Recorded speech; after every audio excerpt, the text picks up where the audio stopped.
All right.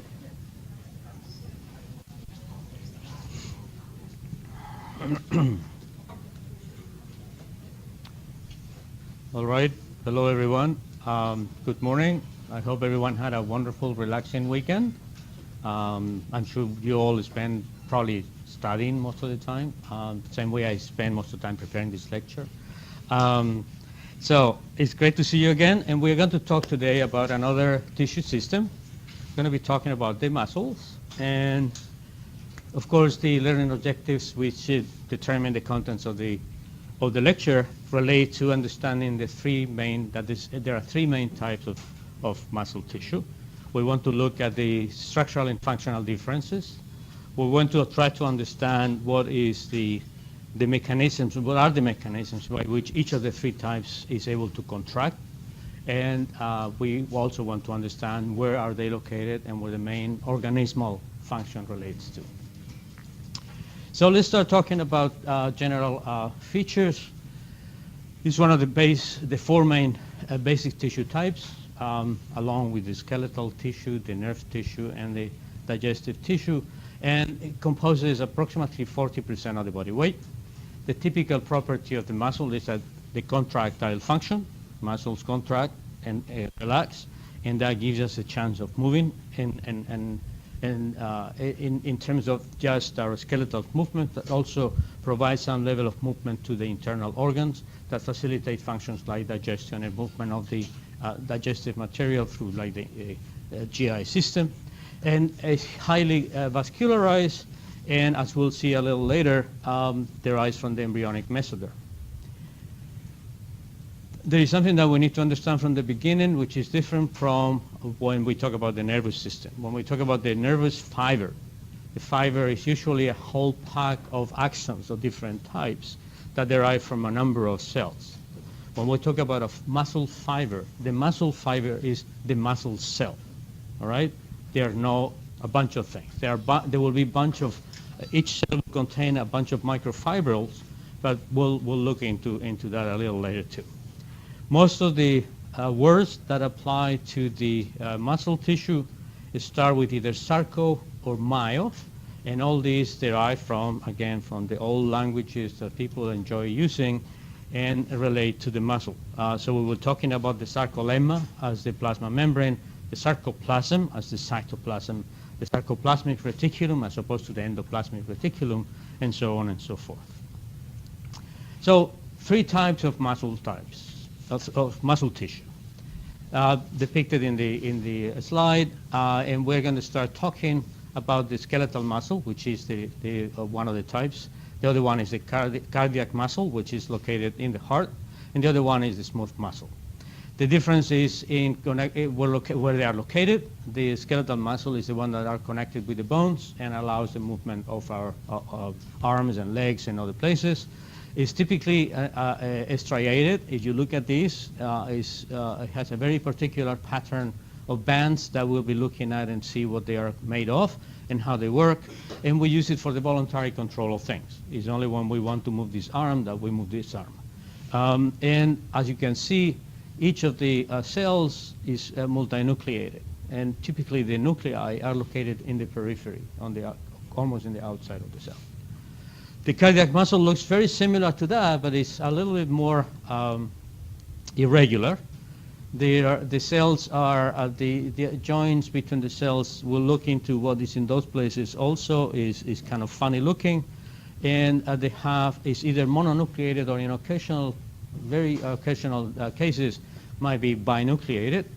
This, as I said, is located in the heart, and we cannot control the beating of a heart. We cannot say, okay, tonight I want to really sleep deeply and I'm going to stop it for tonight. It's going to continue doing. So it's a voluntary movement that actually it doesn't even require an innervation, if you want, to start the movement of the heart. The heart has its own muscle nodes that are able to produce, even in the absence of innervation, even if you are brain dead because of whatever accident you have, your heart is still going to be beating at least at the rhythm of 50 beats per minute. Okay? So this is in the heart as involuntary, and as I said, it's mono and occasional binucleated.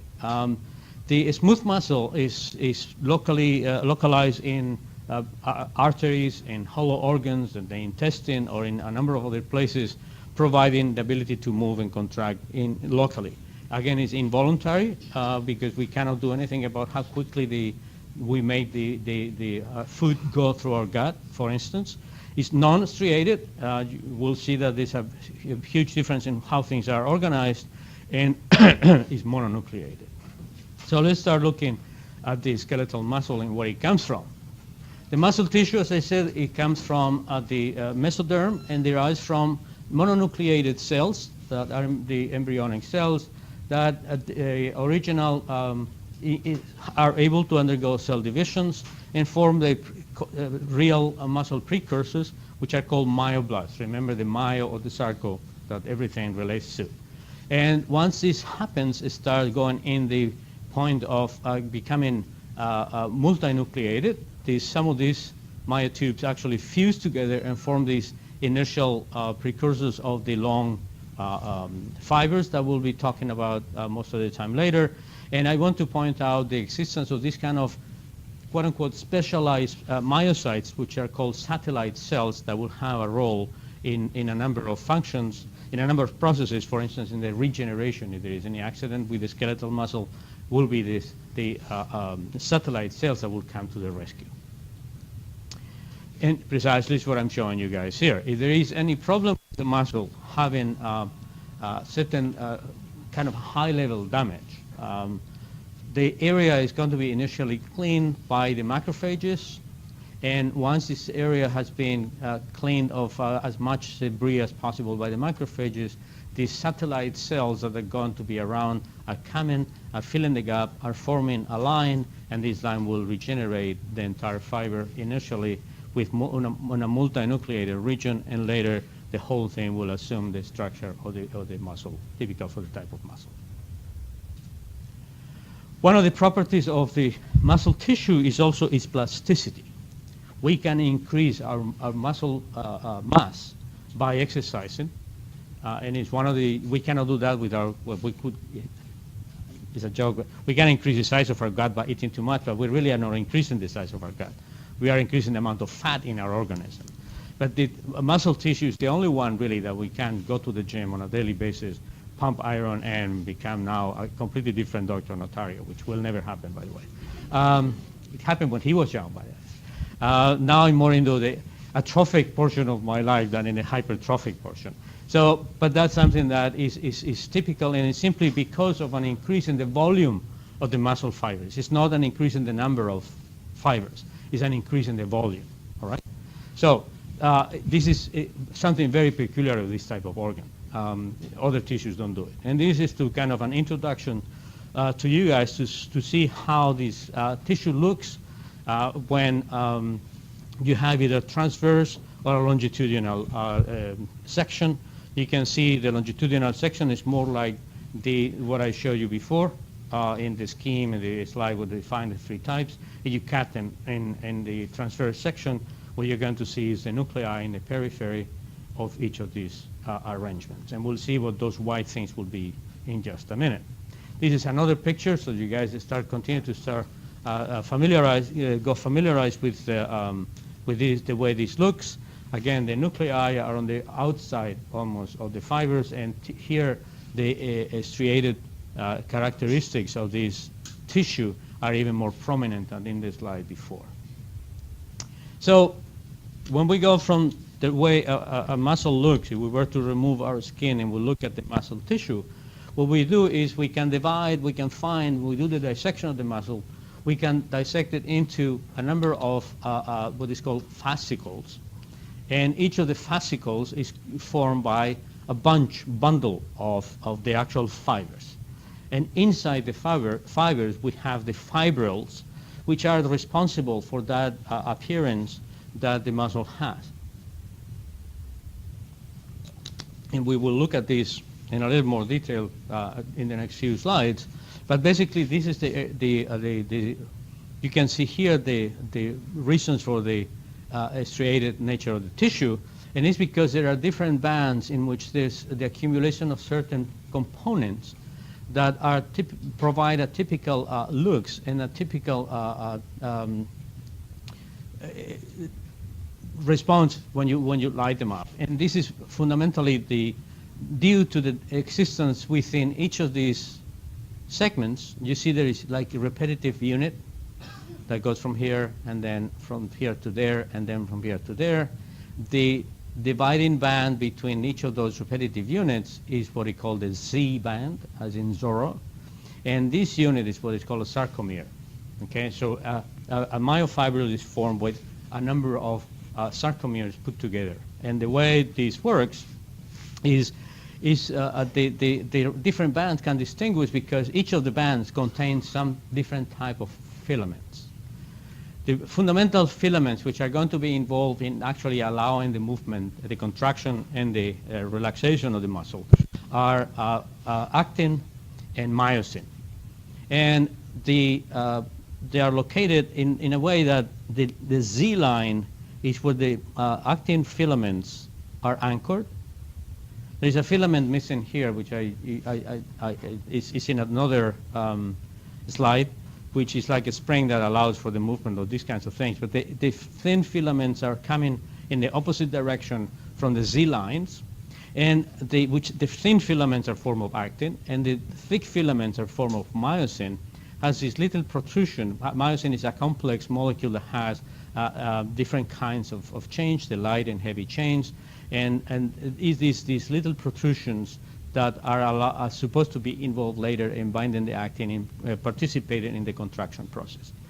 The myosin filaments are anchored at in the middle part and are going in the opposite orientations, and the structure of that region where the anchoring happens is what provides the so-called M line, which is within the H zone of that. So you can see and get familiarized with what the H band is, what the M line is, with the Z, with the A and the I.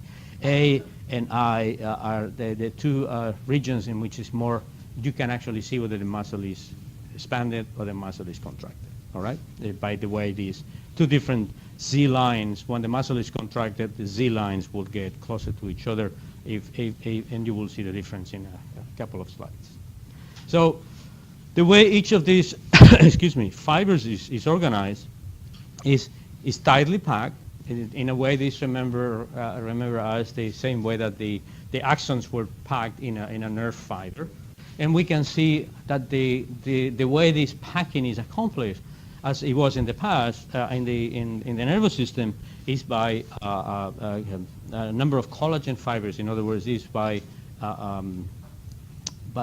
connective tissue. And this connective tissue, once again, we can distinguish different layers of this. The one which is packing the whole thing, instead of the epineurium that we used last time, now it's called the epimysium. Okay, and then once we go inside the epimysium, we find all these kind of individual packs in here, each of which is surrounded by the perimysium. Instead of the peri, remember all that the same, the epi, the peri, and the endo are the same kind of prefixes to the same, to describe the same location. And then each of these microfibrils has its own endomysium. So this is the same organization, and it's collagen fibers, and it is connective tissue that is holding everything together. So that's the way they're organized. And this is actually a picture showing you a section, transversal section, in which you can see the different, the endomysium, the epimysium, and the perimysium in a picture which is much better than anything I can tell you guys in any scheme that you can see. So the epimysium is the outer cover, the perimysium is surrounding these bundles, and the endomysium is surrounding each of them individually. Now, in addition to those filaments that we were talking about, the light and filaments and the heavy filaments, there are other things which are the actin and the myosin.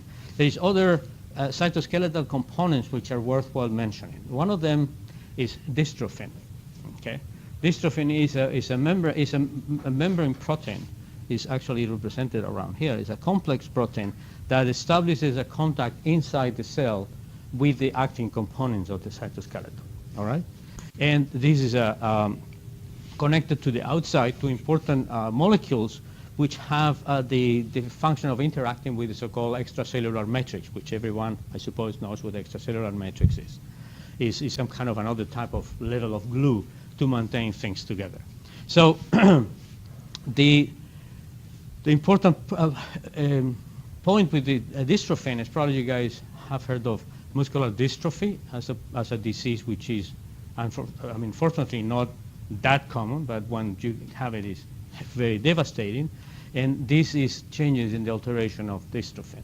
And that I'll show you a slide in a second. And these are the titins, the proteins that, in my humble opinion, should have been included in that scheme of the sarcomeres, because in fact form part of the sarcomere structures. And the tertiary structure, the quaternary structure of these titins is such that they resemble pretty much springs, all right?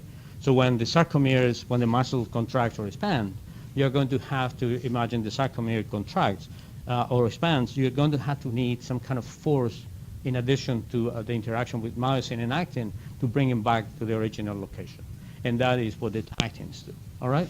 And there's a scheme in which I found and I included it for you to realize. So this is simply to exemplify what happens with regard to the dystrophin molecule and the potential to have either a normal healthy interaction between the extracellular matrix, the collagen fibers, all those things that form the envelopes of the muscle fibers, and the connection between that and actin, the cytoskeleton actin that is so important for these kind of cells.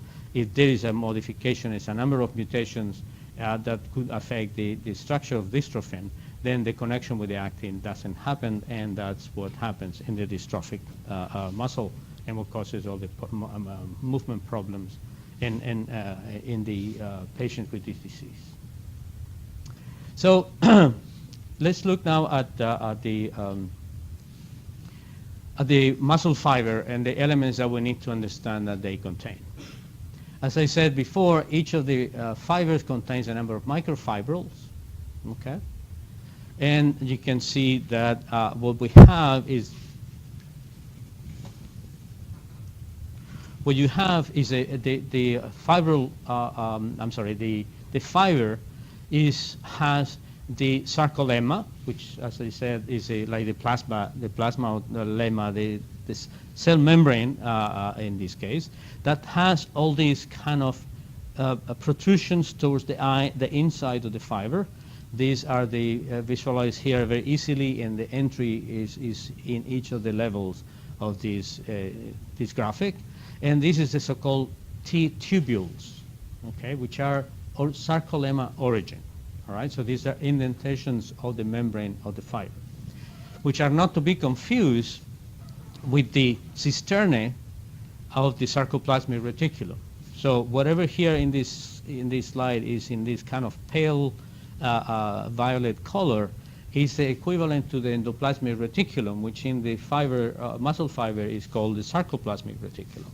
And the arrangement is such that every once in a while in the structure of the microfibril, you find that the outside of the microfibrils are surrounded by the sarcoplasmic reticulum, and every once in a while you see a crossing of these indentations of the sarcolemma, and they form these particular structures that you will see in a minute when I show you pictures of it, that will have a portion of the sarcolemma, cisternae from this side, then you will have a tubule, and then you have another portion of the sarcolemma, of the cisternae on the other side. And this is what is very characteristic of this when you do a section of this tissue, particularly visible with electron micrographs, and it's what is called the triad. Okay, and these actually, the triads are located at the junction between the so-called I band and the A band, and you'll see this in about a second or so. But it's important to realize that the origin of this structure, when you see the triad, the one portion in the middle comes from the sarcolemma, is a T tubule, and the two cisternae, or two vesicles that we're going to be looking at on both sides, are deriving from the sarcoplasmic reticulum. This is another view of the same thing. It's kind of an horizontal view, and this is what I've been saying, that you find the triad. Remember, this is the way the sarcomeres are going to be looking like. The A and the I junction is precisely where the triads are going to be. This would be the T tubule, and this would be the two sides of the sarcoplasmic reticulum. All right? So the tubes go in, and there are from the sarcolemma, and the two vesicles in the triad are actually, the cisternae are coming from the sarcoplasmic reticulum. And this is the way they look up close. This is an electromicrograph of one of those regions, and you can actually see that there is the T tubule that comes from, once again, from the sarcolemma, and the two cisternae on either side that are coming from the sarcoplasmic reticulum. Now, this is an important structure because it plays a definitive role in the transmission of the calcium that is released as the nerve impulse comes to the muscles. Remember that we talked about that there were different kind of synapses last week. Some of them were synapses that get together the axons, the termini of the axons, and put it together with the muscle. And that's what happens when the potential action potential that is being generated and coming through the axons of the nerve reach the muscle, then it triggers from the sarcoplasmic reticulum a release of calcium ions. And these calcium ions are going to be kind of this signal that is going to trigger the movement of the muscles. Yes, sir. No. These are. Imagine just the membrane of the fiber, of the muscle fiber. This is an invagination towards the center of the microfiber. This is membrane stuff. It's all muscle. Yes?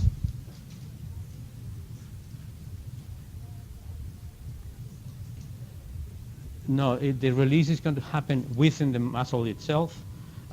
Most cells, I don't know what you guys have discussed this or not, but most cells, most cell types, kind of accumulate calcium in the endoplasmic reticulum.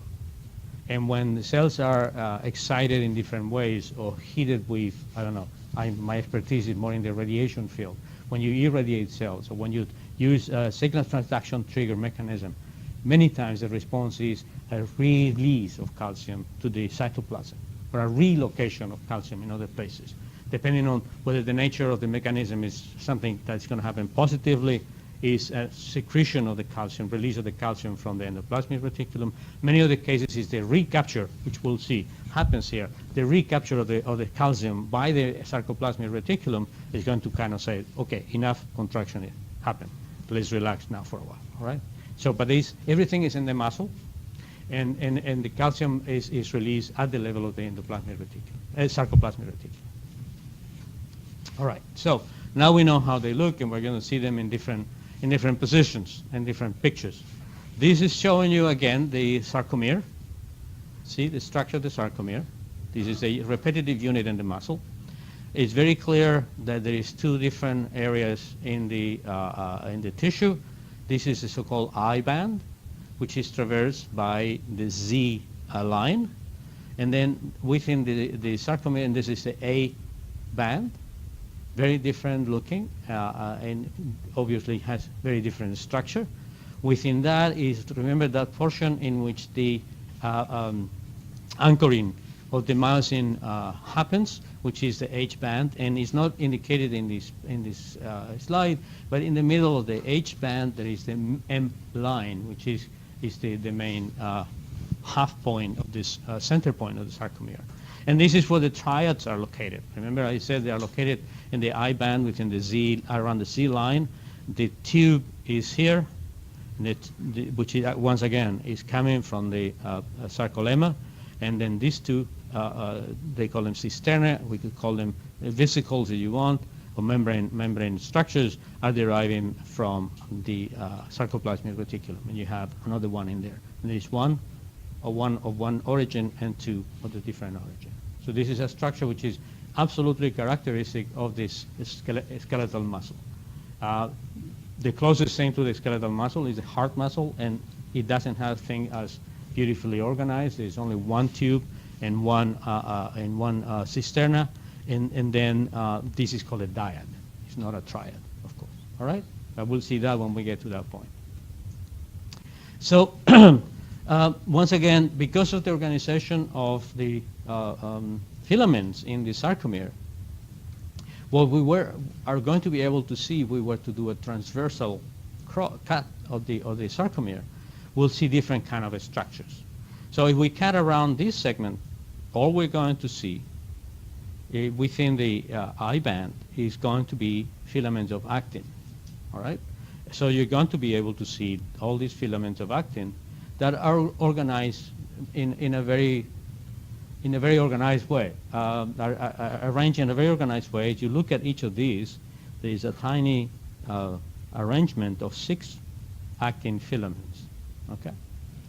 If you look and you do the cut, and in this particular region outside of the actin filaments, all you will see in these portions of the H band is just myosin.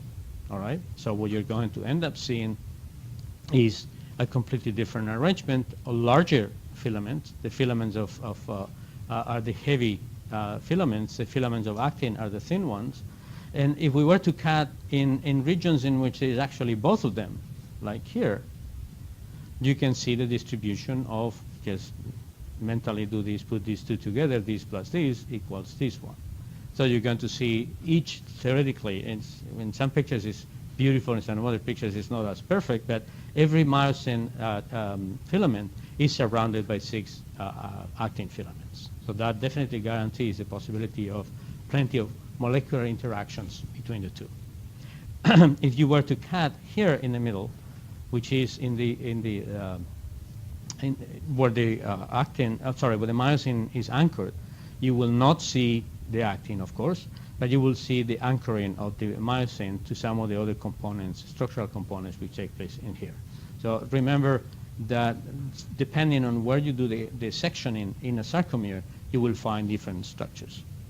Here is where the slide that I've been promising you guys, showing you that this spring-like protein called titin, which are these little things, which are on both sides of the Z line. If you go and read in different books, some people call it the Z line or the Z disc. I think it's more like when you look at it in the actual EM of the muscle tissue, it looks more like a line than anything else. But this is, again, a representation of what you will see in each of the places, depending on where you cut, and the arrangement of the different bands within the microfibril in the muscle tissue. All right? So this is important to remember. Of course, when the muscle is contracted and everything, the entire sarcomere length kind of is reduced, there is going to be overlap almost 100% of the length of the actin filaments with the myosin filaments, and therefore what you will see is more what you see when you cut around these areas.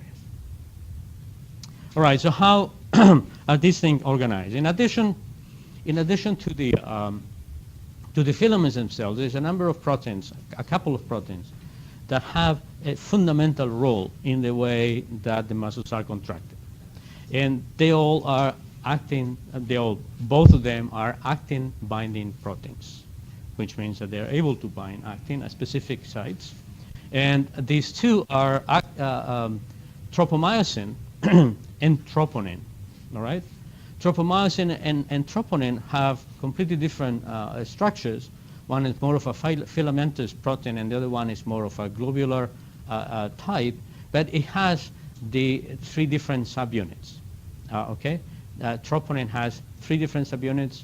One is supposed to be specialized in binding tropomyosin. That's why it's called TNT, as in tropomyosin.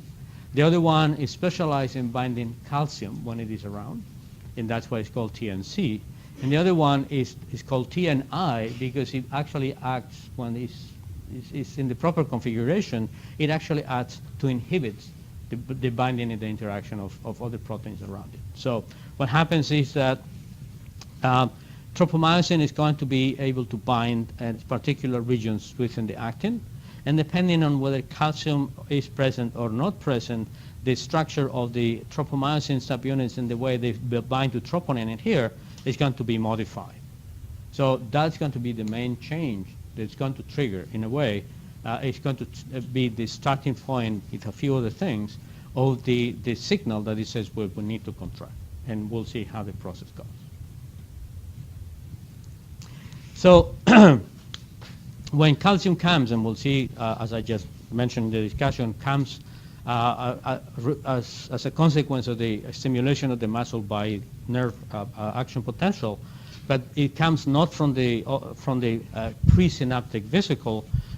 It comes from the sarcoplasmic reticulum, and then what happens is that there is a conformational change in troponin, which is what this indicates, and by having this, now the binding site for myosin, which was modified, covered by or blocked by the presence of tropomyosin, now because of the different conformation induced by the binding of calcium, that actin site, binding site on actin is able to bind this particular component, this particular portion of the myosin molecule. Remember, there was these protrusions in the schemes that we have seen from the sarcomere.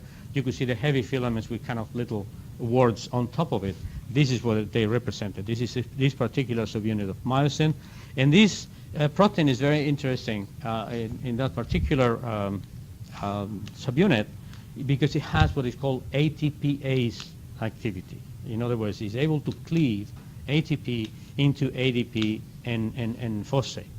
And it's only when the hydrolysis of ATP has taken place that then the binding between myosin and actin actually can be productive. If anyone were to overload the system with ATP in addition to that, after everything has happened, and bind ATP again, force the binding of ATP on myosin, you could actually stop the whole process. It is the rebinding of ATP and the removal of calcium back to the sarcoplasmic reticulum that is going to kind of give the signals to relax. All right? So we could think of a cycle in our heads. ATP is around, of course. We cannot move our muscles without energy, and the main unit of energy currency is ATP. So we can think of a cycle. Tropomyosin, it has ATP bound, but it has not a hydrolyzer. It's not going to be able to bind to actin. Usually the timing of events is such that when ATP is simply bound but not still cleaved to the tropomyosin molecule is when the calcium has not been released at that point in time. Once it is released, the activity of the enzyme cleaves ATP, and all these other changes that we just went through happen, and now there is a chance for the actin binding to the for the myosin to bind to the actin in a productive way. And what happens is that by that binding and the movement of these heads of this particular subunit of the myosin is going to kind of force the movement of the myosin in one direction or the other, and it's going to move. The so-called this is still no one. In spite, we were talking before the class about the videos that you find in YouTube about just about everything. You can find plenty of videos of the actual motion of the movement of the filaments one on top of the other. Okay, the so-called sliding filament theory, because no one has actually been able to see that in vivo. All right, we don't have the technique to be able to film a muscle from inside how these filaments are moving. We can create the theory that these structures, these subunits of the myosin that are kind of pulling in one direction, and then when they relax, everything is going back because of the springs that are going to move them back and forth. But we haven't seen that. So it's a sliding filament theory. This is like evolution. Okay, people may or may not believe in evolution, but it's a theory. All right, no one has actually demonstrated that. Remember, it's a theory. It's something that is proposed as a consequence of many many experiments and looking at many sections and looking at when the muscle is contracted and when the muscle is not. So let's see how this is now innervated, which is what we were already talking about before. There is this, the nerve fibers has particularly specialized ends that form the synapses between the muscle and the nerve tissue. All right, and we're going to be looking at that. This is in real life picture of the same scheme that was in the previous slide, where there is a number, typically from a same motor nerve, there is a number of divisions or branching, and is able to innervate the same fiber in different locations. Okay? And this is the way the actual connection between the nerve and the muscle looks like. We have, once again, we have a presynaptic section, and it's full with synaptic vesicles. Okay, we already know that from last time. We were talking about these kinds of things. And then there's the formation of these very kind of convoluted structures in the joint between the muscle fiber and the nerve, which are called the junctional folds. It's primarily membrane, and it takes advantage. This is a plasma lemma, and at that particular region, if you realize there is a number of T-tubules, okay, which are going in. Some of them have become part of the junctional folds, others are in the very near proximity. And then it's the release is going to happen by mechanisms that we have already studied, and the vesicles are going to transfer the message to the muscle. In this case, the neurotransmitter is the acetylcholine that we cholinergic neurons. And of course, in the junctional folds, we're going to have the proper receptors to receive the acetylcholine, which is bringing the nerve message to that. Now, if this other component, cholinesterase, an enzyme that is able to break down choline, okay, acetylcholine, were not around and ready to work, we would have a constant contraction, all right? Because we will be continuously stimulated. The transmitter will be stimulating our receptors in a prolonged way. And that's why we don't want that to happen. And nature, as I said many times, is very clever and has placed the enzyme that cleaves. Chewing is not a very biochemical term, although we could have our jokes and discussions about that later. But the cholinesterase is actually the enzyme that is able to cleave any excess acetylcholine, so there is not overstimulation of the muscle contraction, right? Everything is in place. So the way things are happening, and now this is how I can try to represent the mechanism, is the action potential is coming from the nerve. Okay, the stimulation happens with the release of the acetylcholine in the synaptic cleft, and the receptors are triggered. The action potential is transmitted down through the tubules. Remember, this is from the sarcolemma.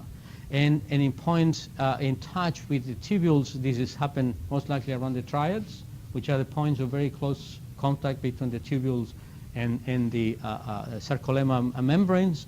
Then it triggers a release of calcium from there, all right? When the calcium is released from the sarcoplasmic reticulum, then it goes to the active side of the binding, where the actual connection is happening between the myosin and the actin, allows the cross formation by interacting with the calcium subunit of troponin.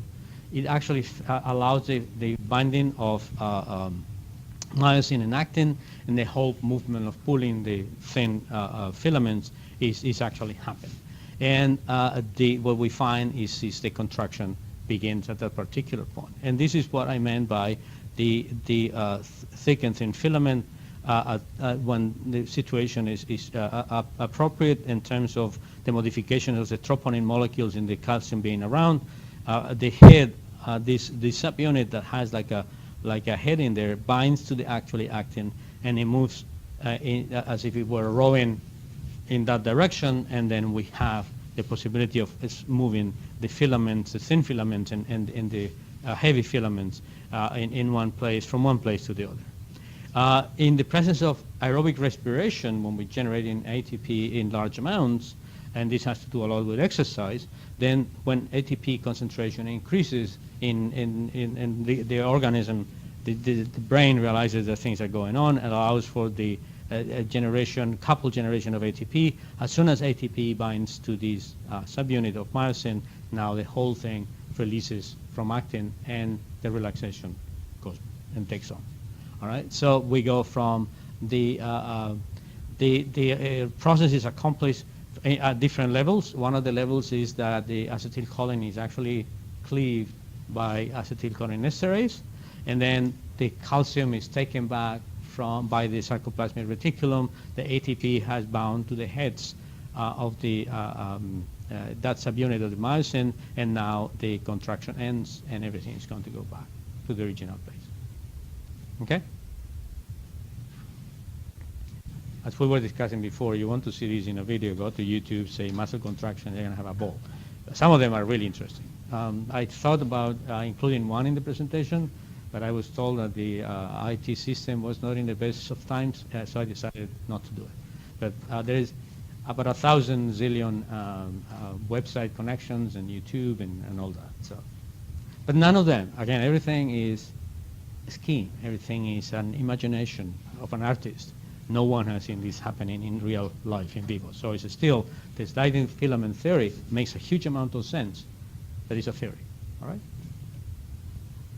So as I mentioned, there is a need of energy for the process. And the interesting part is that energy is not only, most of the times when we talk about energy use or energy needs, is because we need to start the process and carry on the process. It's very interesting that here we also need energy to relax. We need energy, we need ATP to be able to stop the whole thing, because ATP needs to bind to the heads of the subunit myosin. All right, so we need ATP at the beginning, we need ATP at the end. And there's a number of ways in which one say ATP has been used, can be regenerated. We can take some of our reserves, some of our glycogen, and go convert it, hydrolyze it, convert it into glucose, and then glucose goes into glycolysis and so on and so forth. This is not a biochemistry class, but I'm sure that everyone remembers wholeheartedly by heart to come up here and immediately draw the ATP, you know, the Krebs cycle and all those kinds of things that we all love so much. So depending on whether things are aerobic or anaerobic, we're going to be able to produce different things. In the presence of oxygen, we're going to use primarily the carbohydrates and as a source of energy that most likely will generate pyruvate and lactate. But in the anaerobic conditions, the main products that we're going to be using are the fatty acids, amino acids, and carbohydrates. And under the anaerobic conditions, remember, that is lactic acid, which is much more frequently used. If you have not exercised for a long time and you suddenly stimulate your muscles to do a lot of work, you're going to bring your muscle system to, at some point, to an anaerobic condition that is going to produce the accumulation of lactic acid.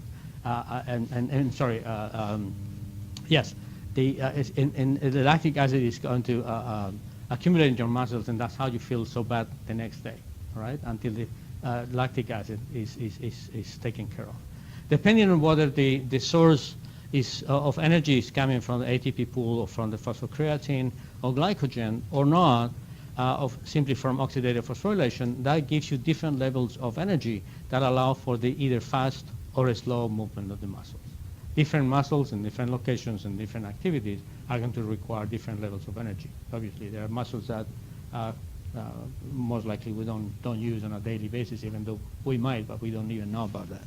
All right, so there is a correlation between the source of energy and how fast the muscles can contract.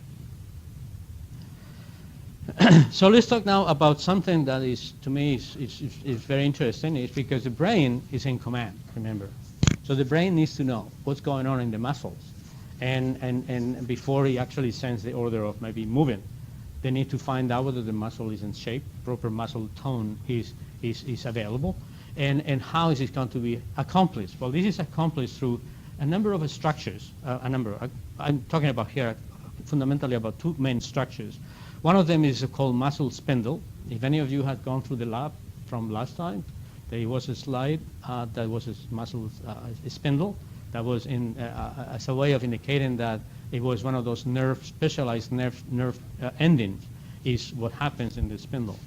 And the other one is the so-called Golgi. This Golgi, as I said last time, gave the name to lots of things. And this is a so-called tendon organ. It is fundamental for the brain to know that there is a proper interaction between the muscle and the bone. And this is accomplished through the tendons, which are, as you guys know, cartilage, primarily cartilage tissue.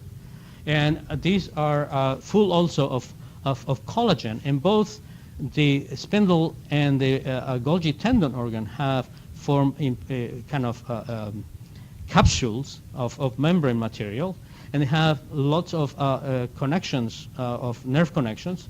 This is, remember, afferent connections, that the ones that are sending messages towards the central nervous system. And the nerves are actually being held in place by a huge network of collagen fibers. All right, that's the main structure of the Golgi tendon organ. So this is actually going to be sending signals because of the movement of the tendons. When we, let's say, move our arm, there's going to be a significant amount of information going from our arm to the brain saying, well, this tendon and this tendon are in a different position relative to what they were before. All right? But they also need to see whether this contraction is happening in the proper way. And then we have the so-called spindle. And we can put both of these organs in the so-called muscle sensory receptors or proprioceptors. Proprio means of oneself, and what these receptor structures are doing is relaying the information to the brain, telling in what state we are at the present time, and always keeping the brain informed. What we find in here is a number of specialized muscle fibers. We'll talk about them a little later, that have do not really necessarily follow the canonical structure characteristics of the other ones. The internal fibers are called intrafusal, because this is the shape of a spindle. The spindle in Italian and in Spanish is an uso, a fuse, and intrafusal or extrafusal.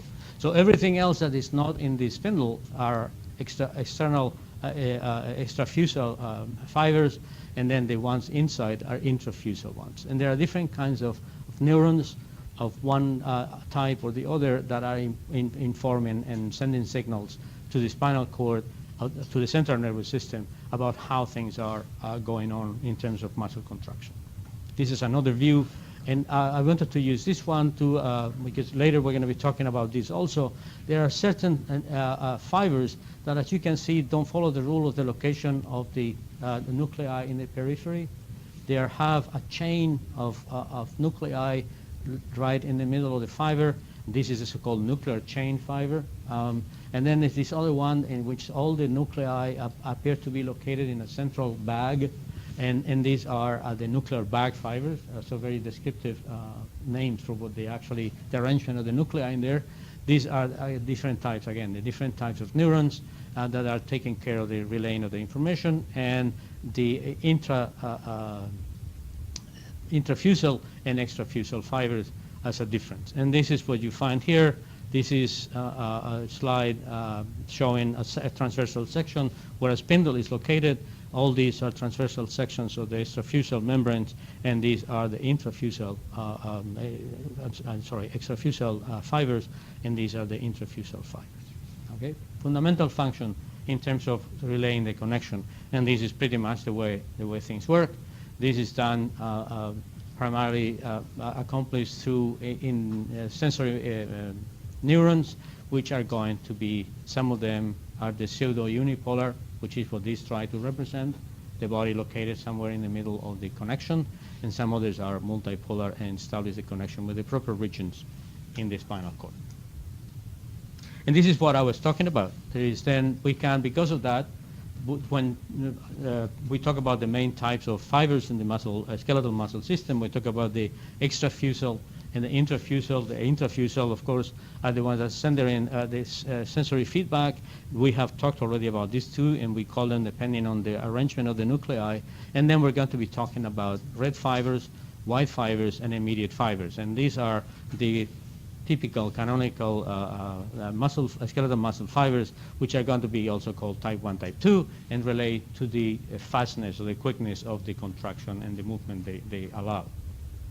The red fibers or white fibers, the name depends on how much myoglobin is located in these tissues. Myoglobin is a protein that belongs to the globin family, very similar to many other globin components, particularly one that is called hemoglobin, which is in the blood.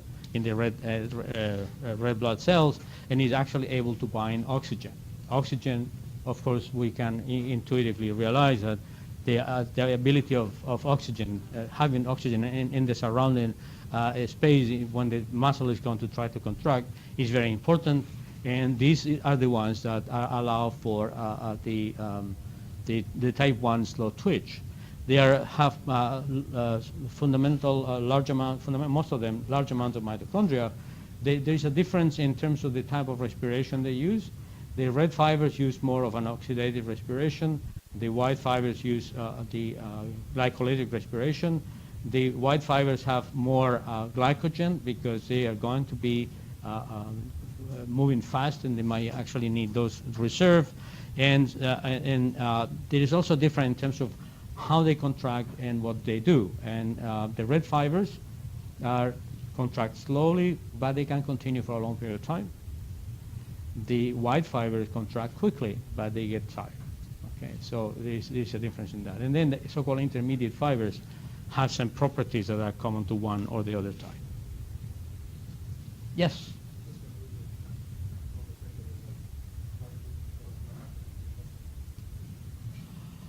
I don't think that's necessarily the same distinction, because you can, maybe the abundance of one or the other, because usually you find them together, as shown in here. You don't find fibers who just have one type or fibers that just have one other. What you have is the ability of using one or the other depending on what the circumstances are. So these are the examples. You can see the difference in color. And simply this is a stain for myoglobin, and you can see the difference between the two types. All right? All right, so enough for the skeletal muscle. Let's talk about the heart, things of the heart. And this is not about, that kind of conversations that you can have with one of your friends about anything other than muscle structure, all right? These are the far we're going to get into matters of the heart here today. As I said before, the cardiac muscle is located in the heart. Of course, it's responsible for the involuntary control of the heart. Looks very much like the skeletal muscle, but it's not exactly the same thing. Where does it come from? It comes from, again, the mesoderm, and there is a number of precursor cells in the mesoderm that can generate, after different kind of maturation steps. It's the same lineage that at some point is going to generate the precursor cells for the smooth muscle that will end up giving rise to particular myocytes that are going to be forming the different myocytes, which you can find in different places in the cardiac system that are involved in the atrium, the atria, or the ventriculum, ventriculi, or in the conduction system, which we'll see in a few minutes, are highly specialized. Contrary to what we said earlier about the regeneration or the repair of the heart, of the skeletal tissue, the repair of the heart tissue, as far as today, we can say that it doesn't really have any regeneration activity by itself. However, I wanted to point you guys that in the last few years, and I'm sure you are aware of this, the studies of stem cells have been, again, one boom in all areas. So there are studies being done with cardiac stem cells, which have been isolated from the same heart itself, that can be converted either back into vascular cells or heart muscle cells. Whether this is accomplished and it can be used and stimulated in vivo or not, that's a different story. But certainly things are going on and are very exciting at the laboratory level. When we talk about where in the heart the muscle is the so-called myocardium, okay, the myocardium, and is again maintained by a number of other layers that are formed primarily by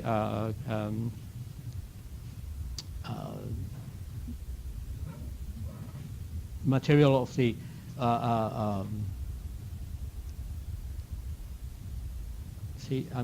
this is where I realize I'm getting old. Some words don't come to my head. The connective tissue, see, it was difficult. So we have different layers. One of them is the outside, is called the pericardium, that has been divided into two different layers depending on the structure of what it is. One is more fibrous than the other. Then we have the myocardium, which is the bulk of the muscle in the heart. And then, of course, the inner portion is the so-called endocardium. So again, the same kind of prefixes to the words that are going to be used almost everywhere. So remember, it's the connective tissue. Don't forget like I do. And this is the way that, this is actually a scheme of the way things will look like in the heart and the cardiac muscle. The fibers are different. They are shorter. They are connected with each other through these kind of funny looking structures which are called the intercalated discs. In the tissue, heart tissue, we find also that one fiber could branch, something that you don't see in the striated skeletal tissue. And, and you have this kind of, every cell, every fiber could actually have a different morphology. So this one will be one, and this one will be much shorter. And the way it is arranged is, this is kind of wrapping around the, do you have a question?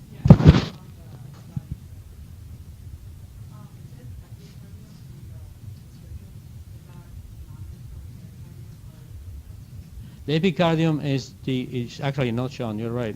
It's not indicated in this. It's the most outer portion of this layer. The epi is always the farthest outside, but it's not indicated in this. Right. I need to review this. Thanks. All right. So this is the real life picture of the heart tissue. I was saying that it's pretty much wrapped around the heart in a way. It's not as organized as the regular, let's say my bicep here, everything is in a linear position. This is wrapped in a way that allows for the contraction in this particular mechanism. All right, so here it is. We can see these intercalated discs, the regions where the joints are. This is another one right here that starts this way and ends up this way. These are the branching points, and then is nuclei located centrally. So it's very easy to distinguish a slide from one tissue versus skeletal muscle tissue versus the cardiac muscle tissue.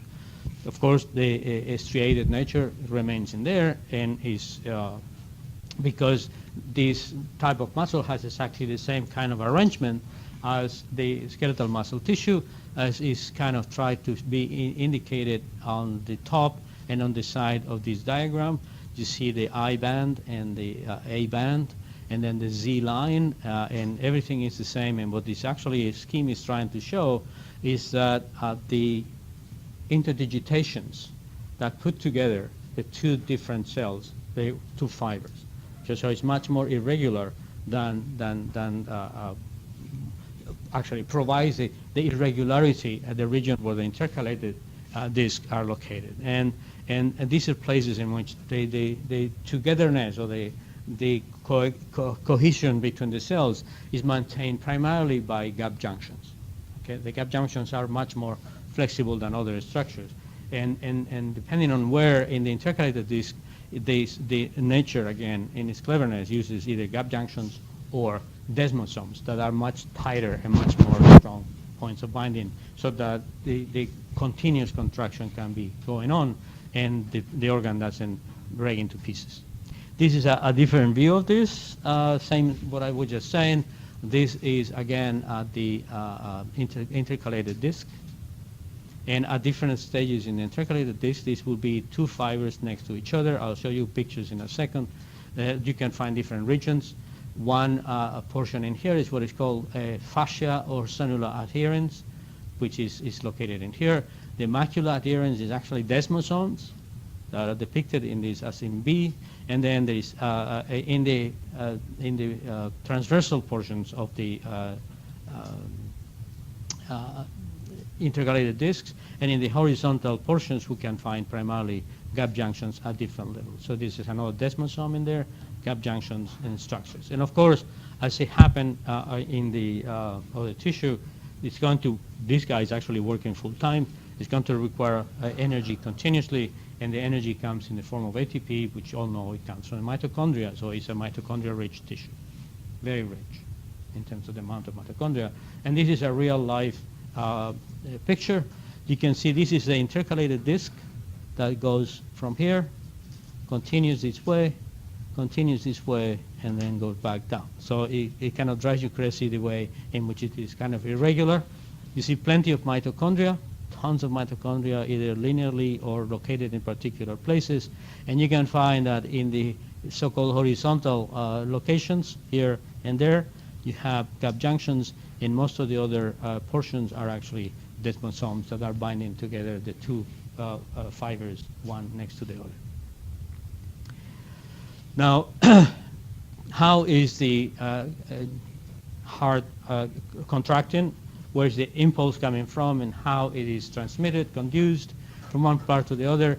I mentioned earlier that there is particular structures during in the muscle, cardiac muscle, in addition to the ones that are the fundamental component of the cardiac muscle, which is in the myocardium. There is some particularly specialized places, and they are called nodes. One of them is the so-called sinoatrial SA node, and this is the one that's responsible for the heart beating even when you are brain dead. Okay, this guy is going to be sending information, sending waves of contraction to the heart itself, and in fact works as one of those pacemakers that when your heart is failing at the end of your life, they come and install in you, and that other device is the one that's going to pretty much take over that particular node, because it's, for some pathological reason, it's not working as it should anymore, and instead of beating your heart beating at the proper rate, it's beating at very, very low. My own father, by the time he almost passed away, his heart was actually beating at a pace of 15 beats per minute. That's way low compared to what the normal rate should be. So he had to have one of those pacemakers installed that brought everything back to normal. So if this, there is anything affecting the structure or the stability of this atrioventricular, sinoatrial node, then the proper sending of the signaling of the contraction is not working. Under normal conditions, what happens is that there is a transmission of that to another node. That is, this is the one that's called atrioventricular, and then the signaling of that conductivity. The signaling is transmitted through the ventricular septum, and then it goes back on both sides of the ventriculi. And this is done by very specialized fibers, which are called the Purkinje cells, which are different from the typical cardiac muscle cell line, cell type. So it's the combination of these two with the specialization of the Purkinje cells and these structures that are particularly adept at driving the generation of the impulse. The heart continues to beat even if the brain is dead. This is a picture in which we can see the difference, not to get anyone confused. The inside of the heart is on this side.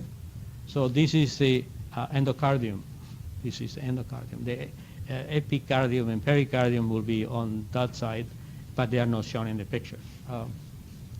The Purkinje fibers are large, very specialized fibers that are very different, as you can see, from the typical cardiac muscle. That is the structures that we see on this side. These are the ones that are 100% specialized, but I want to caution everyone, the fact that they are called Purkinje cells makes nothing to do with the nerve system.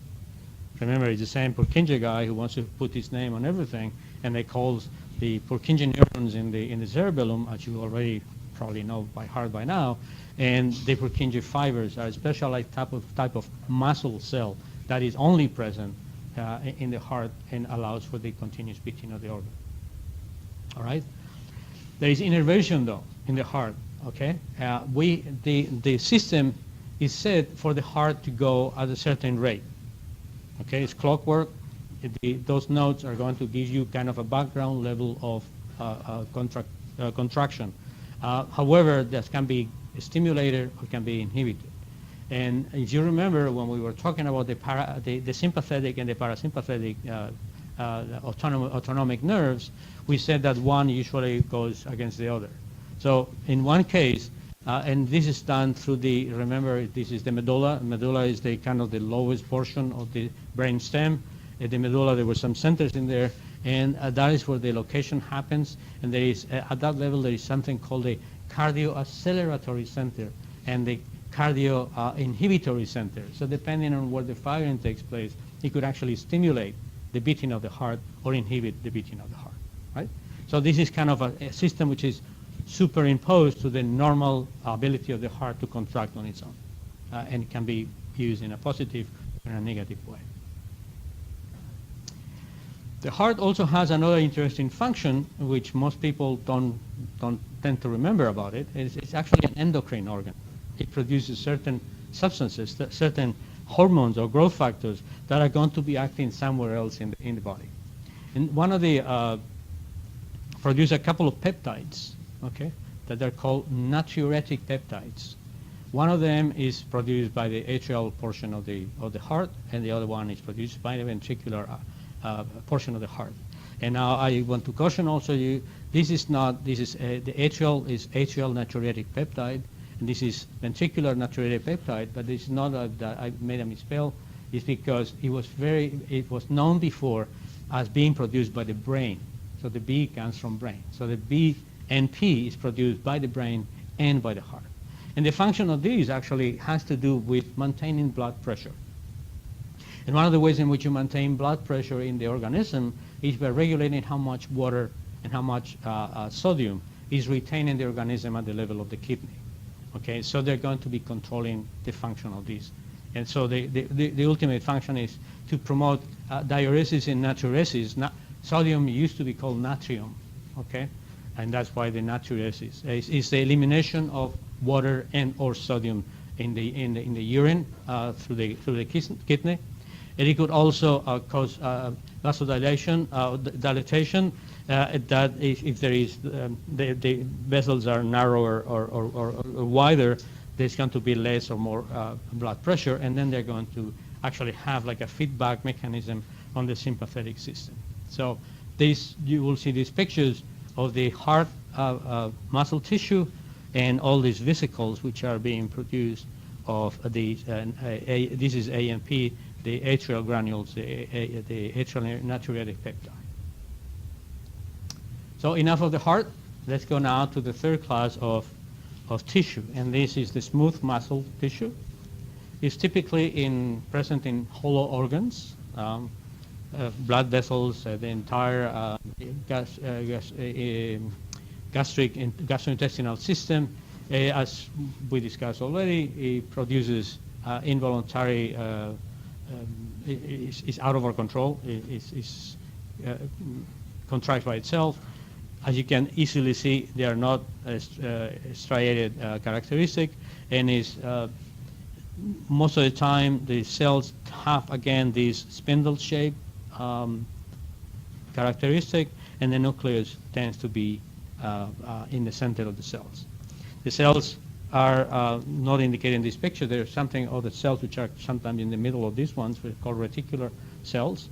And there is also plenty of, and we'll see that, gap junctions that maintain the density of the cells in one of these smooth muscles. All right?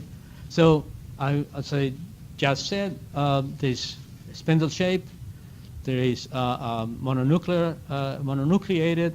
Interestingly, most of the organelles inside these cells are either in one end or the other. And the region in what would be the perinuclear region is kind of not particularly full of organelles at that particular location. Then there is a number of, and we'll see pictures of this, something called dense bodies. Okay, and this has to do with the way these cells contract. It's going to be very different the way these cells contract compared to the one that we have seen for the muscle, for the skeletal muscle or the cardiac muscle. The main protein in these dense bodies is going to be is something called actinin, which is also located in the striated muscle in the Z lines, and it's going to be places for anchoring of actin filaments and intermediate filaments, and these are going to be playing major roles in the contraction of these cells. As I already mentioned, there are plenty of gap junctions in this tissue, and there are no T-tubules. Okay, This is an important difference also with regard to the other two types. Not T-tubules, but they have something called caveoli. Okay, you just forget the O-L-A-E is cave. It's tiny little caves. It's like invaginations of the external membrane that form these little. I'll show you a picture of that. We used to work on in my lab from a cancer point of view. We used to work on something called caveolin 1, which is we identified as potentially involved in the conversion of normal cells to malignant cells in a type of tumor called Ewing sarcoma.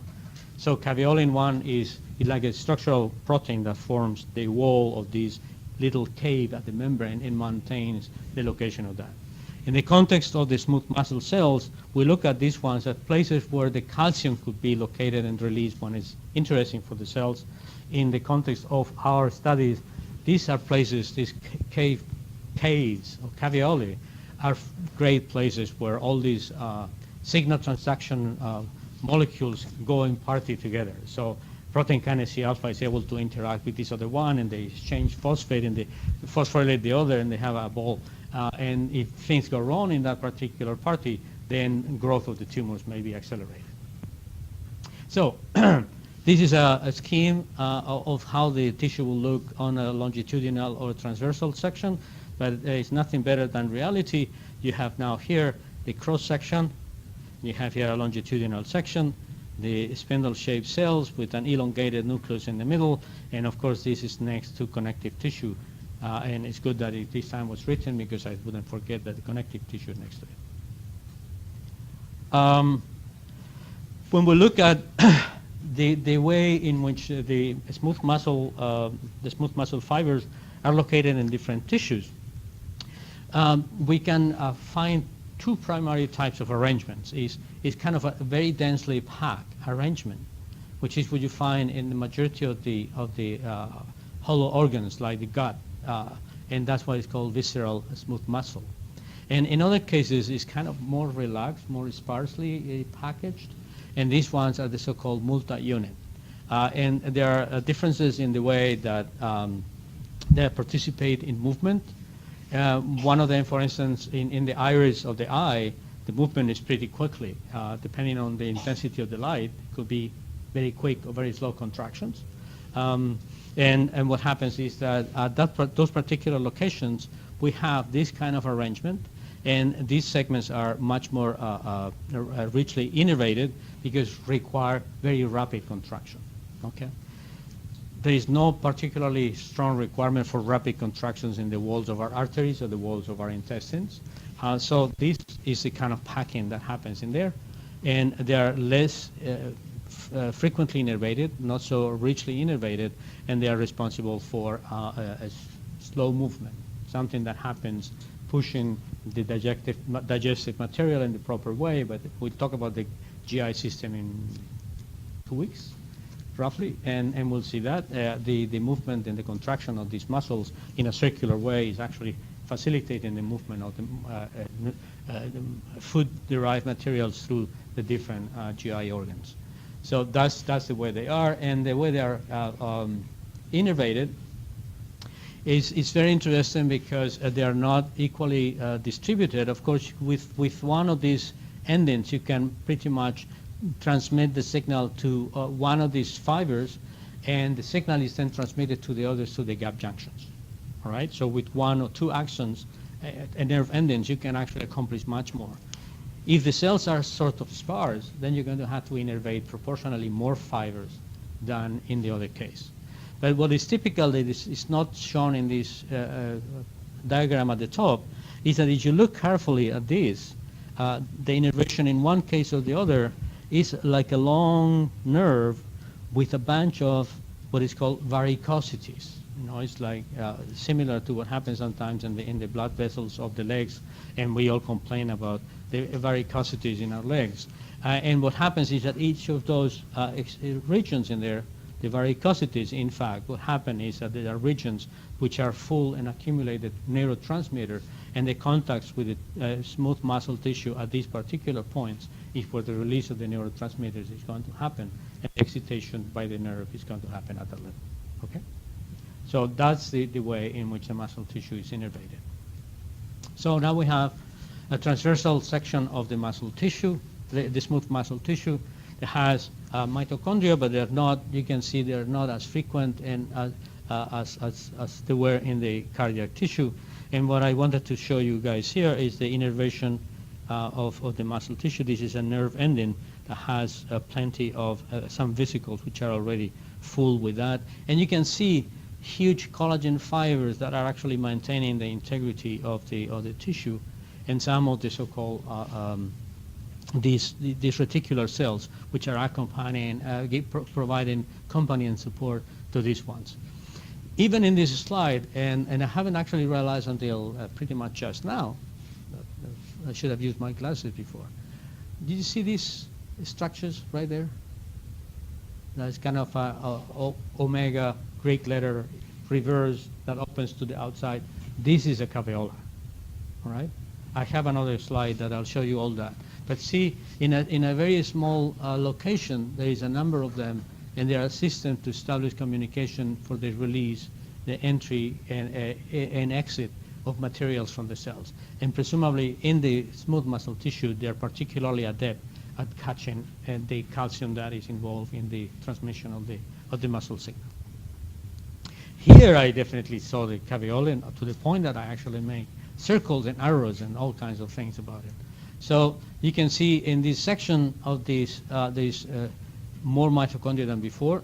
There is depending. It's going to depend, as obviously we can think about, of the kind of the location of this smooth muscle tissue, that it will require more or less energy, depending on whether it's one type or the other.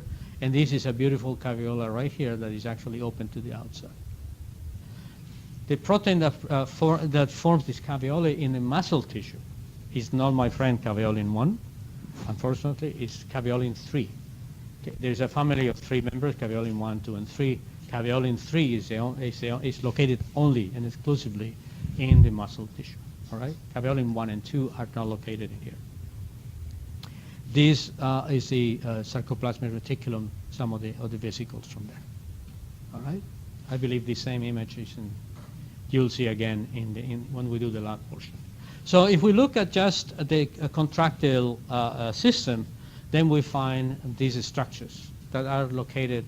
These are the caveolae, and these are dense portions that you can see from the outside, the dense bodies. These are all the actin filaments, and they are going to be also myosin filaments that are going to be, if you cut the cell, you're going to see an arrangement of pretty much all throughout the section of the same kind of arrangement that we saw when we cut the sarcomere in the region that had actin and myosin. All right, and the actin and myosin filaments are going to be simply able to pull these things towards the inside or release them to the outside. And this could happen in different angles from different dense bodies, and that will actually cause the cells to assume very structures or morphologies which are very, very far away from the spindle-shaped type of normal arrangement. All right? So when this happens, one of the problems that the cell has is, what do we do with the nucleus? So it's typical that when the cell contracts, the nucleus assumes this structure that is pretty much like a corkscrew.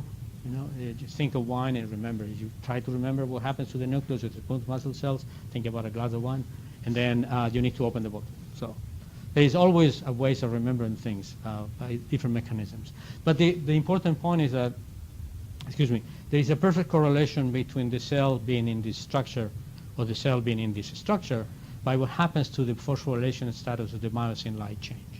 So once again, is the ATP is deeply involved in the process, because it's going to be allowing for the phosphorylation of the myosin chains at particular locations that are going to allow the unwinding of this highly dense tertiary structure that is going to be now released. And depending on whether this is kind of crumpled in there or released completely, then is when the contraction or the release or the relaxation is going to happen. So a very peculiar system for kind of every cell being involved in doing this. And for those of you who like to look at pathways and remember these kinds of things, even though this is histology case.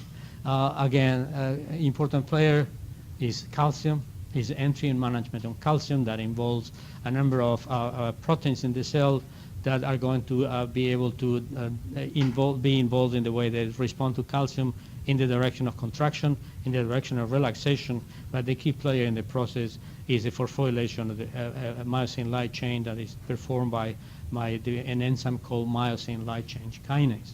Of course, for every kinase, there is a phosphatase that removes the phosphate.